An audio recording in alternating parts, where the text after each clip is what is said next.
Comenzamos ahora el estudio de la enfermedad de la Turner. ¿Cuándo y en qué condiciones del medio se ocurre esta enfermedad? Bueno, fundamentalmente esta enfermedad es propia de los vinos jóvenes. Se suele dar apenas terminada la fermentación.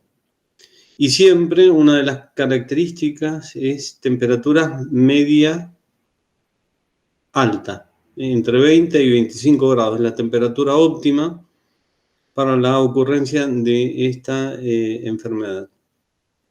Algunos confunden esta enfermedad con la fermentación manítica, pero tenemos que tener en cuenta que la fermentación manítica ocurre en plena fermentación debido a una parada de la fermentación. Sin embargo, esta enfermedad suele venir después de la fermentación alcohólica o durante los últimos momentos de la fermentación alcohólica. No necesariamente se requiere una parada de fermentación, como en el caso de la picadura manítica. También se da en los vinos estacionados, cuando ya ha terminado la fermentación. Y fundamentalmente ya veremos que esta enfermedad de los vinos, ocurre fundamentalmente por contagio. El vector es la vasija binaria, como ya lo veremos. ¿En qué tipo de vinos suele darse? En blancos, tintos, claretes. Acá el color, el tipo de vino no influye. Sí es típico, esta enfermedad típica de los países cálidos. No está presente en los países fríos, es decir, que necesita temperatura para poder desarrollarse. ¿Cuáles son los factores que predisponen a la enfermedad? Bueno, materia prima averiada. ¿En qué consiste esa variación? En que puede haber sido afectado por enfermedades de la vid, pero no para Oidium botritis, o puede haber sufrido algún accidente climatológico que afecte la sanidad de la fruta, el granizo, por ejemplo. La sobreabundancia de sustancias nitrogenadas. Esto es muy común cuando hay suelos sobrefertilizados. Siempre temperaturas media alta, 20-25 grados. Acidez total deficiente. La sobreproducción por exceso de fertilidad en los suelos, exceso de riego también, ¿por qué no? Suele ir acompañada de una acidez deficiente. En los países cálidos es característica también la acidez deficiente. Ven cómo se va generando un conjunto de factores. País cálido, acidez deficiente, sobreproducción, acidez deficiente. Y suele ocurrir después de la fermentación maloláctica. ¿Qué ocurre después de la fermentación maloláctica? La acidez total ha disminuido, acidez deficiente. ¿Qué pasa con el pH en todos estos casos? Sube, un pH alto. Bien, entonces es un conjunto de factores que influyen favorablemente para que se desarrolle esta enfermedad. ¿Cuáles son los factores que dificultan? Bueno, los contrarios, acidez total elevada, pH bajo. ¿Qué acidez total? Arriba de 7,5 gramos por litro expresado en ácido tartárico. Equivale aproximadamente a un 5 gramos por litro expresada la acidez total en ácido sulfúrico.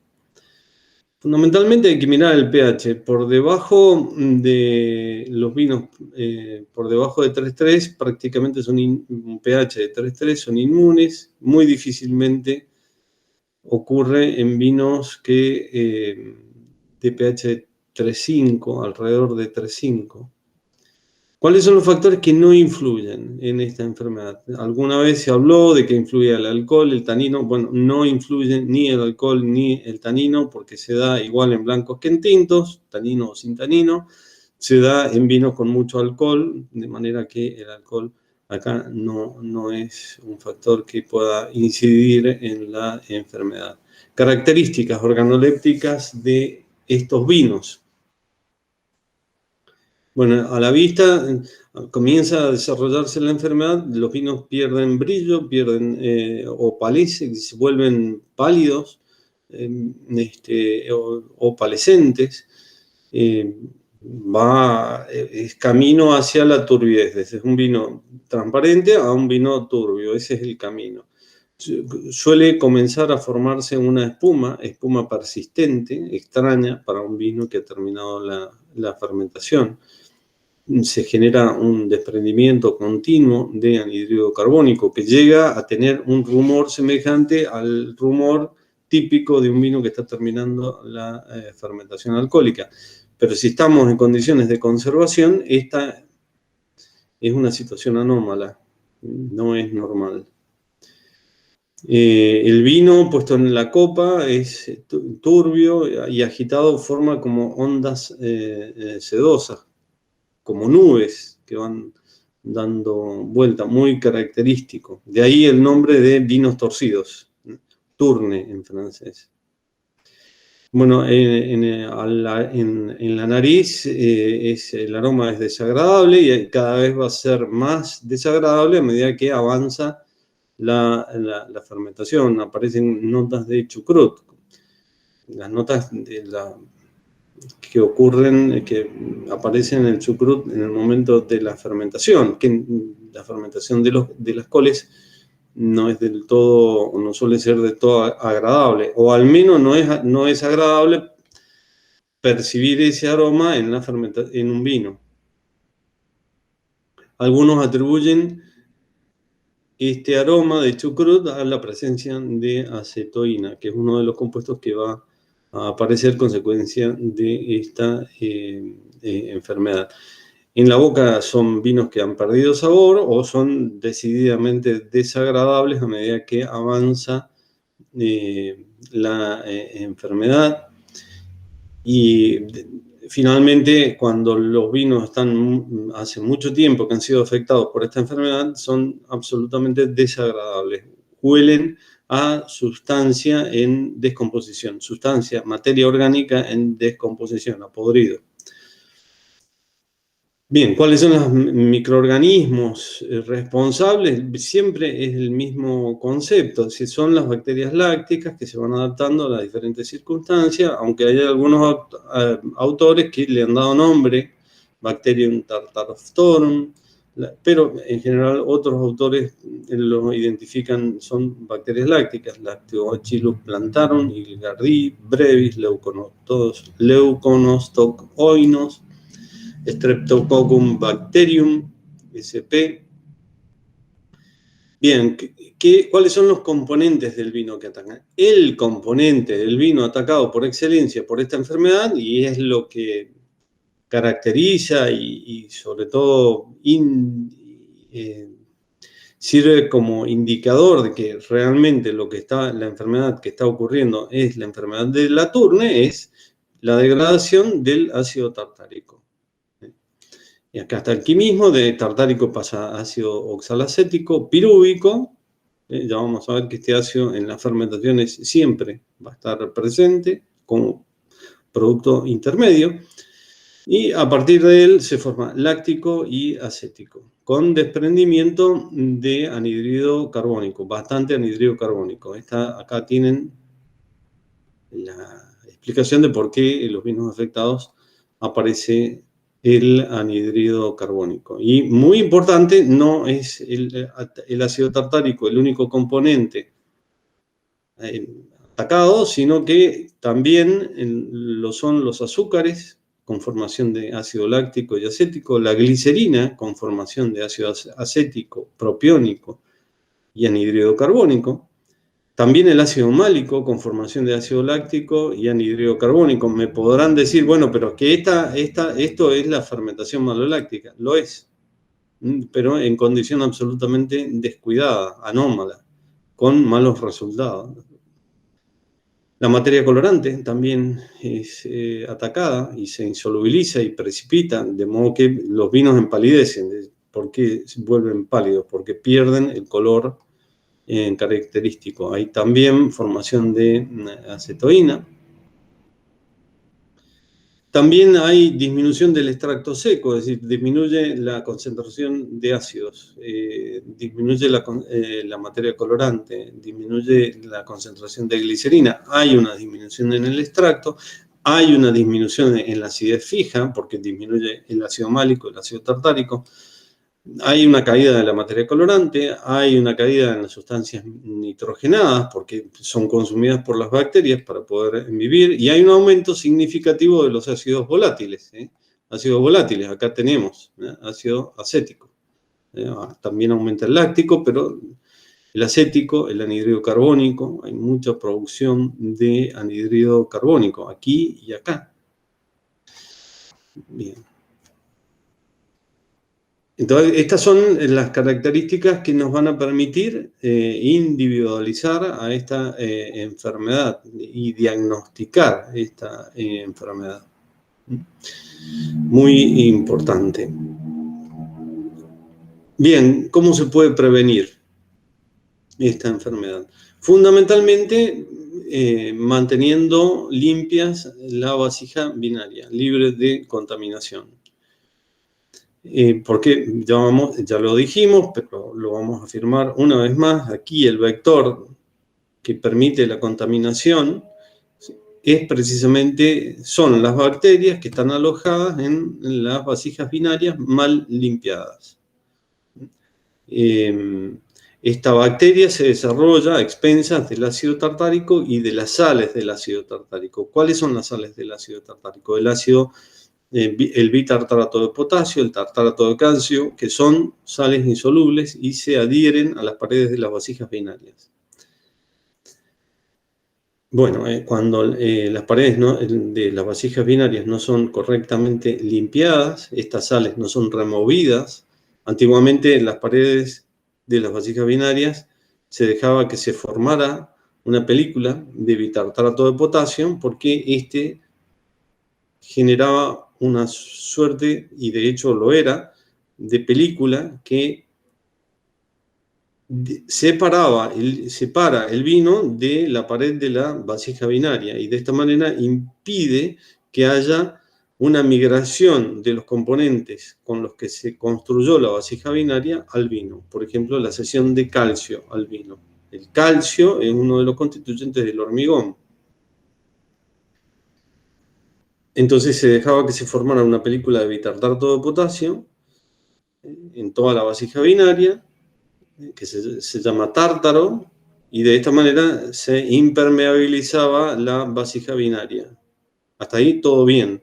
Ahora, cuando se forman costras de bitartarato de potasio demasiado gruesas, todos sabemos que el bitartarato de potasio forma una superficie muy rugosa. Ya la voy a mostrar al final, lo voy a hacer. Entonces, en esa superficie muy rugosa se pueden alojar perfectamente los microorganismos y pueden vivir allí, pueden permanecer, pueden pasar de un año a otro las bacterias alojadas sobre la superficie de bitartarato de potasio. Y de esta manera van pasando de un año a otro, van contaminando un vino, y el siguiente que venga a la vasija binaria, si esta no ha sido perfectamente limpiada. Obviamente que con el desarrollo de la enología moderna, las vasijas binarias aquellas que eran construidas en hormigón, comenzaron a ser revestidas con epoxi, que es una pintura de grado alimentario, que se puede lavar perfectamente, que es muy lisa, y esto facilita la limpieza y por tanto impide que se desarrolle esta enfermedad. Entonces había prometido mostrarles un trozo de bitartarato de potasio. Esto es un trozo de bitartarato de potasio extraído de una pileta. Como ven, es una superficie absolutamente rugosa, Esto es la cara que se presenta hacia el lado del vino. Esta es la cara donde estaba adherida a la pileta. Bien. Y bueno, ahora está seca, completamente seca. Pero si hiciéramos un análisis microbiológico, acá encontraríamos una gran cantidad de microorganismos que están en forma de latencia. Tienen vida latente. Hacemos un cultivo con este bitartrato de potasio y vamos a obtener una gran cantidad de microorganismos. Bueno, esto es precisamente lo que ocurría o lo que ocurre cuando la pileta no ha sido lavada correctamente. Entonces la pileta no ha sido lavada, está el bitartrato de potasio adherido a la pileta y entonces está seco, pero una vez que se coloca vino se humedece y esto sirve de cultivo para el desarrollo y la transmisión de la enfermedad de un vino a otro. Bien, entonces, bueno, ¿cómo se puede prevenir? Simplemente lavando y desinfectando la vasija binaria. Y después hay otras acciones de tipo complementaria, como es la corrección de la acidez total, el anhidrido sulfuroso en dosis adecuadas. No vamos a redundar sobre esto. Ya al comienzo, cuando vimos las enfermedades anaeróbicas, dimos las dosis adecuadas de anhidrido sulfuroso activo. Y obviamente que también realizando los trasiegos, todas las operaciones enológicas recomendadas en forma bien hecha, a tiempo, bien, de esa manera se subsana los inconvenientes. Y siempre guardando los vinos a temperaturas bajas. Recuerdo que la temperatura de conservación de los vinos está en el orden de los 12 grados, no 20-25 grados centígrados, que son las temperaturas adecuadas para el desarrollo de la enfermedad. Como siempre vemos que como medida preventiva lo adecuado es la prevención. Es redundante esto que estoy diciendo, pero lo que quiero dar a entender es que lo mejor es la prevención. Siempre, el mejor remedio es la prevención. Esto es el concepto que quiero subrayar. Pero si sucedió esta enfermedad, bueno, existen caminos para, de alguna manera, subsanar el inconveniente. La pasteurización es una alternativa porque elimina a los microorganismos. La filtración amicróbica también. La clarificación y luego la corrección del anhidrido sulfuroso siempre, luego de la pasteurización, luego de la filtración amicróbica, luego de la clarificación, hay que corregir el anhidrido sulfuroso antes, durante y después a dosis de anhidrido sulfuroso activo adecuadas. Siempre, luego de corregido el problema, el vino, después de la enfermedad, queda con las secuelas propias de la enfermedad, de modo que muchas veces no está en las óptimas condiciones. En esos casos, la refermentación es una buena alternativa. Luego de haber sido subsanado el inconveniente de la enfermedad.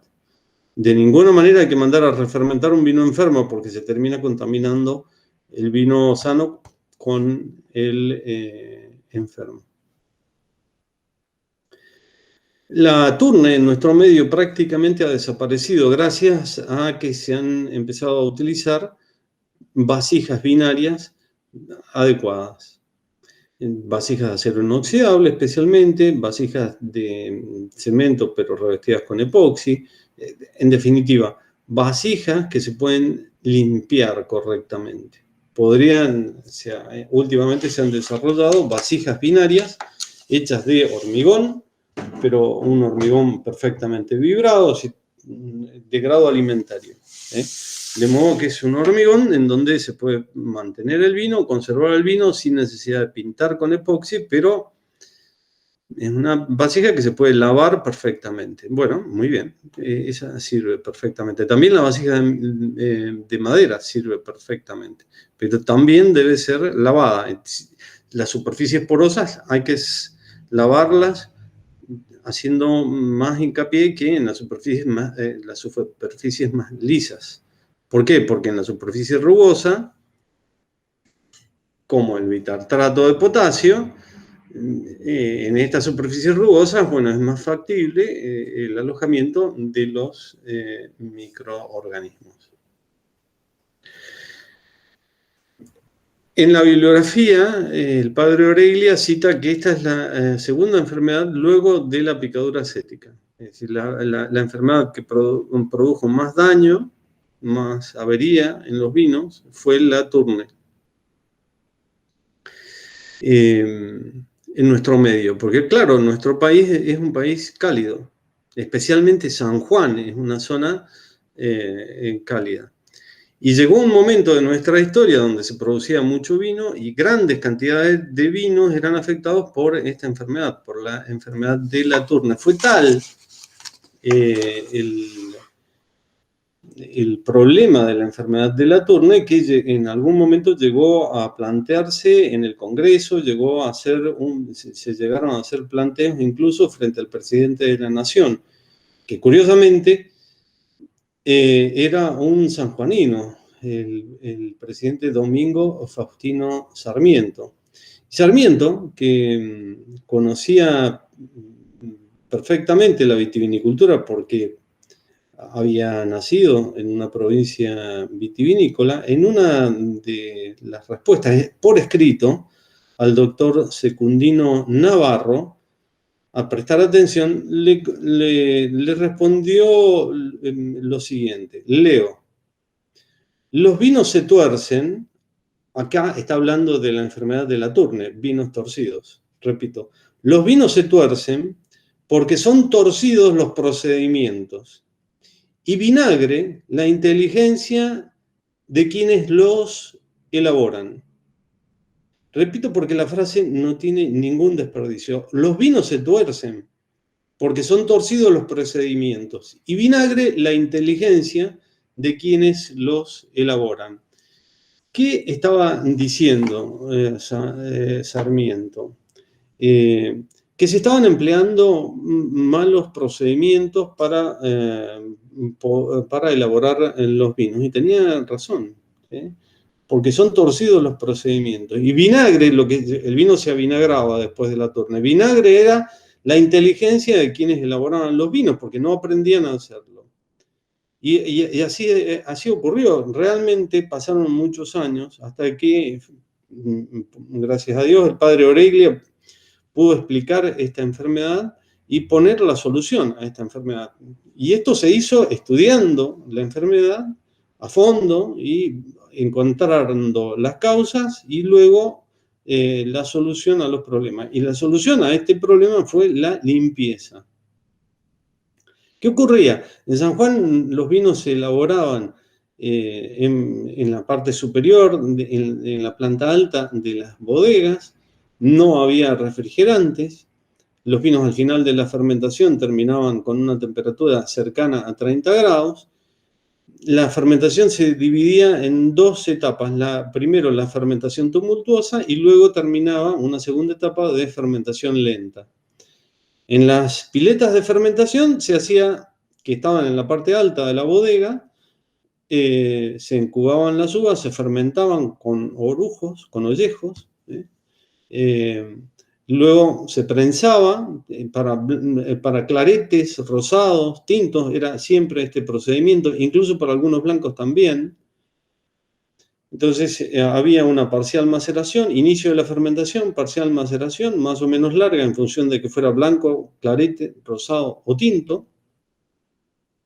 Y luego la fermentación era terminada en los sótanos de la bodega.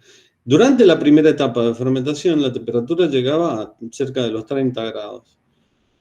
Era una zona caliente. Mendoza, San Juan, siempre lo han sido, especialmente en San Juan.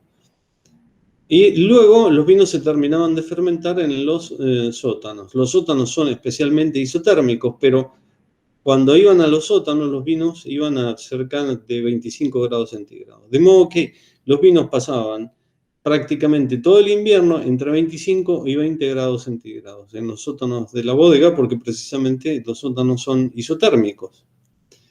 Las piletas no estaban bien lavadas, de manera que habían cantidades ingentes de volúmenes grandísimos de vino que eran afectados por esta enfermedad. Y bueno, la gente se preguntaba de por qué esto ocurría. Incluso llegaban a haber fábulas, que tal pileta no servía porque los vinos que se colocaban en esa pileta siempre, a cabo del invierno, quedaban todos torcidos.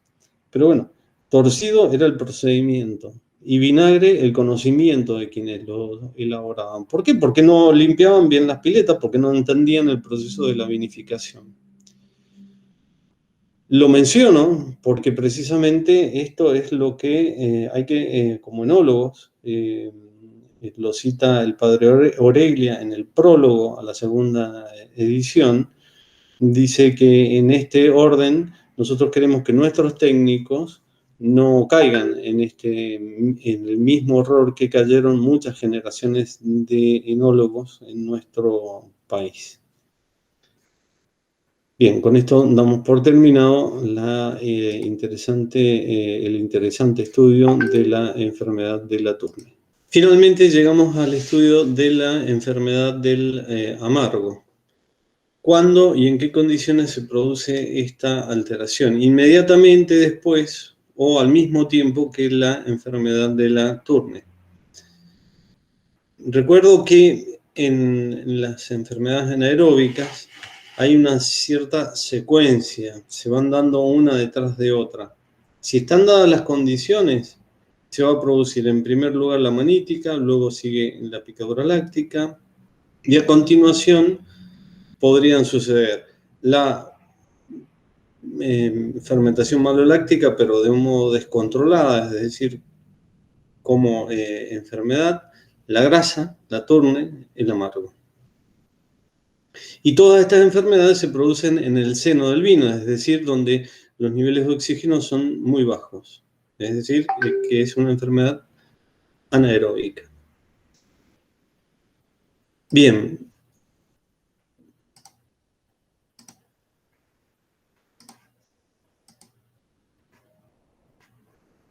Vamos a continuar ahora mirando el texto y las condiciones que de alguna manera predisponen a la ocurrencia de esta enfermedad siempre es el caso de las uvas afectadas por enfermedades, ¿no? Peronospora, Oidium, Botrytis cinerea. Y también pueden ocurrir en blancos y en tintos indistintamente.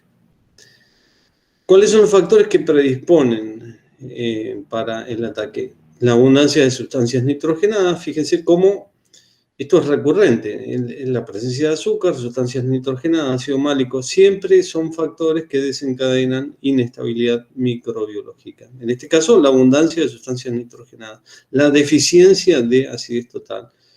Bueno, un tenor alto en glicerina, ya vamos a ver que es importante la glicerina en este caso en particular. Pero de ninguna manera sería causa de la enfermedad si solamente hubiera un alto nivel de glicerina. ¿Cuáles son los factores que dificultan esta enfermedad? La acidez total elevada, es decir, un pH bajo. Característica de los vinos que afectan, son vinos turbios, no presentan olores extraños, es decir, se enturbian, no presentan olores extraños. Eventualmente, al final de la fermentación puede haber un cierto sabor de vino picado.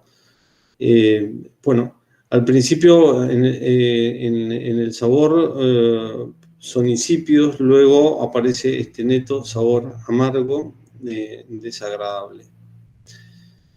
¿Cuáles son los microorganismos responsables de esta alteración? Lactobacillus amacrylus, pero en general son, repito, las bacterias lácticas. ¿Cuál es, digamos, el quimismo? Bueno, la sustancia del sustrato atacado es la glicerina, con formación de aldehído acrílico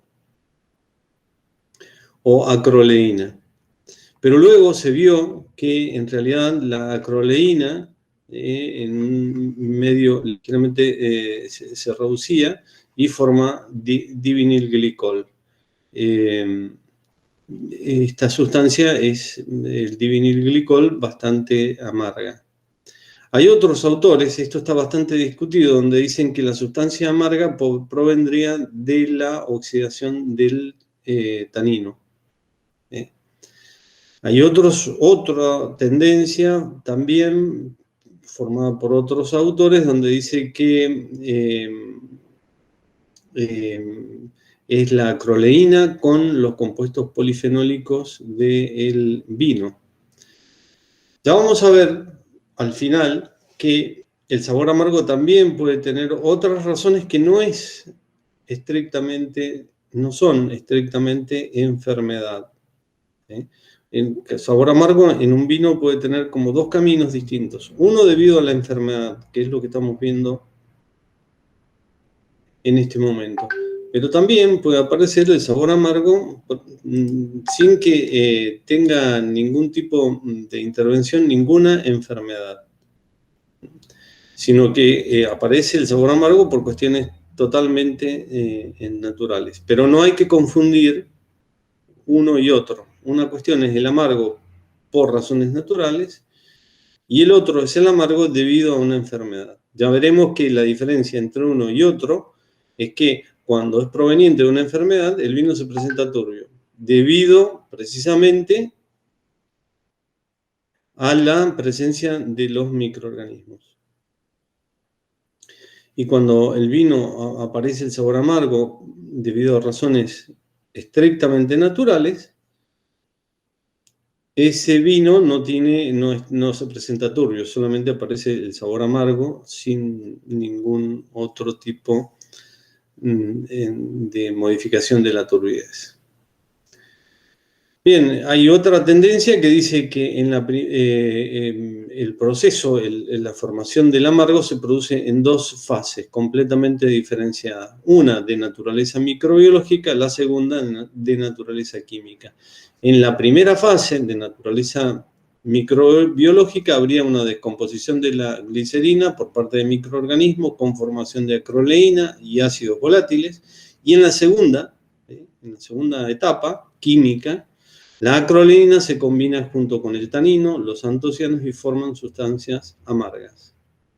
Bien, está en discusión. Lo cierto es que aparecen ciertas sustancias de sabor amargo, el divinilglicol, la acroleína, en los vinos. Y cuando está turbio, esto es debido a una enfermedad, es decir, son los microorganismos los que generan la turbidez.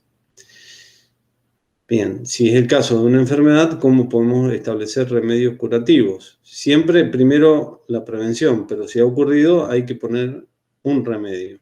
Siempre la pasteurización es lo más adecuado para inactivar microorganismos, la clarificación con bentonita y luego corregir el inconveniente mediante el uso del carbón activo. Ya vamos a ver también, el carbón activo es un buen absorbente, tanto de aromas como de sabores.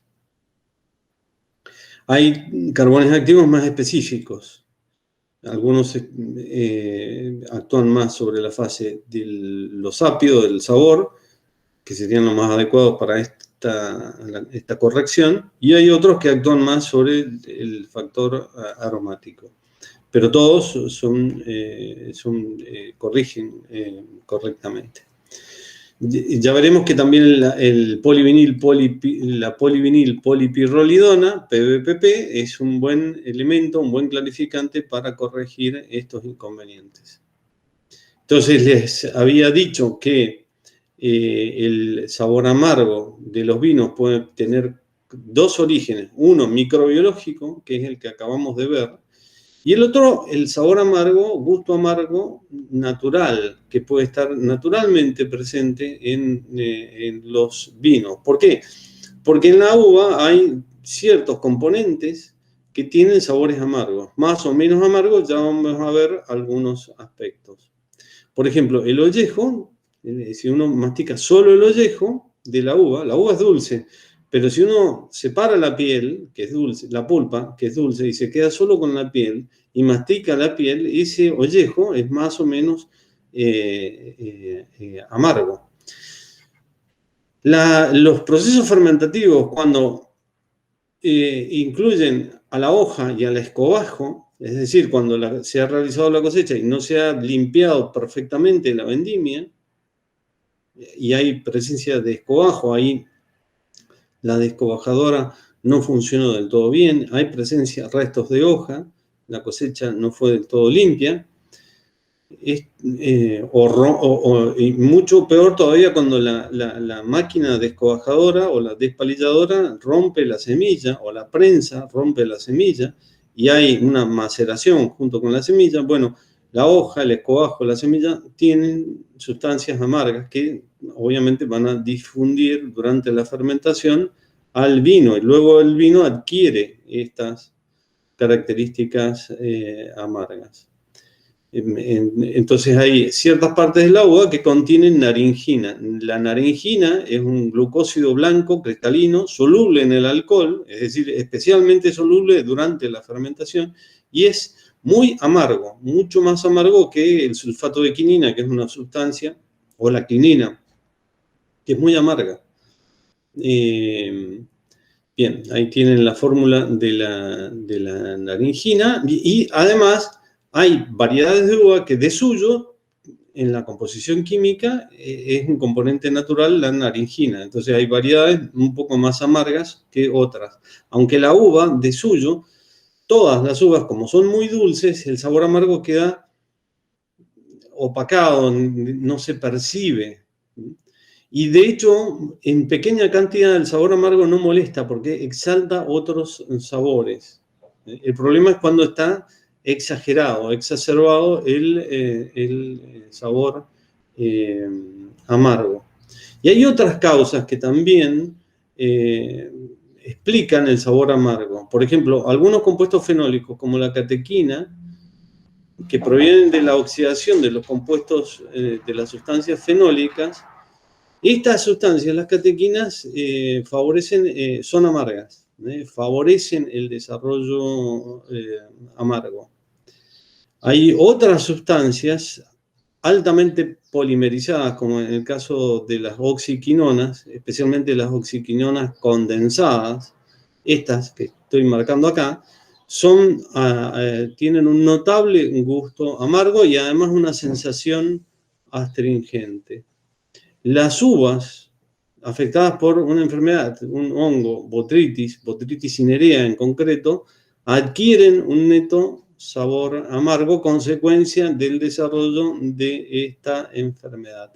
El modo de conservación de los vinos, cuando se forman cantidades exageradas de aldehídos, especialmente cuando hay contacto con el aire, esto ocurre, aldehídos, acetaldehídos, acetales, estas sustancias tienen sabor amargo. Las sales metálicas del cobre y del hierro también dan un sabor amargo muy característico. Ya ven que la naringina como componente natural y ciertos compuestos fenólicos como las quinonas y otros compuestos, compuestos fenólicos como la catequina, las oxiquinonas condensadas, provenientes de la oxidación, algunas, otras como provenientes de las enfermedades, como por ejemplo el caso de botrytis cinerea, los aldehídos, los acetaldehídos, las sales metálicas. Bueno, son sustancias de distinta naturaleza, todas ellas con un común denominador, tienen sabor amargo.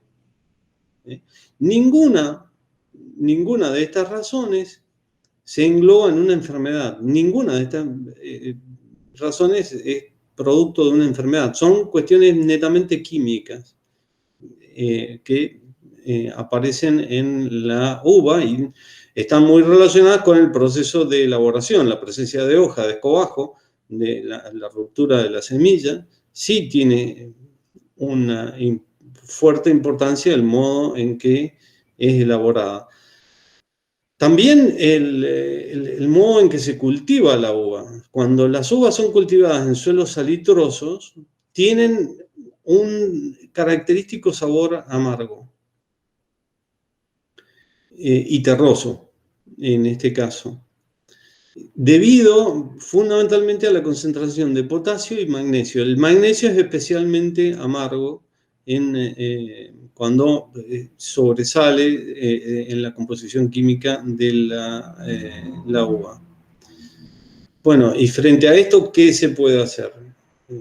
Bueno, tratar de, si uno tiene uvas en estas condiciones, bueno, tratar de separar lo antes posible, de acortar las maceraciones, separar el caldo de estas sustancias que confieren sabor amargo, lo antes posible. Entonces aquí el trabajo con el trasiego es fundamental.